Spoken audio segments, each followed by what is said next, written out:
బులెటిన్లో breaking news చూస్తున్నాం. Iran Israel మధ్య ఉద్రిక్తతల నేపథ్యంలో విదేశాల్లో ఉంటున్న భారతీయుల భద్రతపై ఆందోళన మొదలైంది. విద్యా ఉపాధి కోసం ఆయా దేశాలకు వెళ్లిన వారిపై ప్రభావం పడుతుండటంతో తెలంగాణ ప్రభుత్వం తక్షణ చర్యలు చేపట్టింది. ఇక ఢిల్లీలోని తెలంగాణ భవన్లో ప్రత్యేక హెల్ప్ లైన్ నంబర్లు ఏర్పాటు చేసింది. ఇదే సమయంలో విషాదకర సంఘటన వెలుగులోకి వచ్చింది. జగిత్యాల పట్టణానికి చెందిన 57 ఏళ్ల రేవెళ్ల రవీందర్ అనే వ్యక్తి ఇజ్రాయెల్లో చికిత్స పొందుతూ మరణించారు.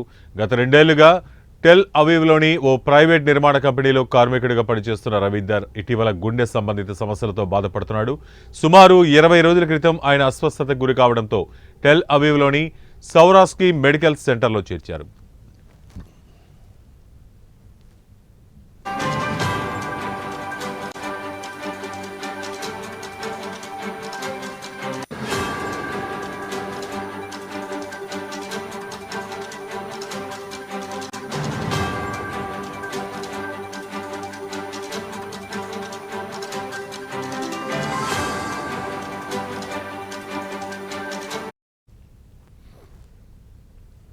అక్కడ 1500 పడకల సామర్థ్యం గల ఆసుపత్రిలోని ఒక సురక్షిత బంకర్లో రవీందర్కు చికిత్స అందిస్తున్నారు.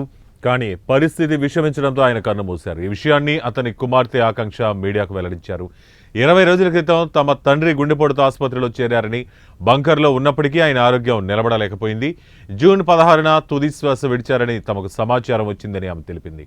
రవీంద్ర మృతదేహాన్ని స్వదేశానికి రప్పించేందుకు వారు టెల్ అవీవ్లోని భారత రాయబార కార్యాలయాన్ని సంప్రదించగా Telangana MLA Bandi Sanjay Kumar, NRI advisory committee vice chairman Manda Bheemireddy సహాయానికి ముందుకొచ్చారు. ప్రస్తుతం రవీందర్ మృతదేహాన్ని త్వరగా భారత్కు తీసుకొచ్చేందుకు చర్యలు కొనసాగుతున్నాయి.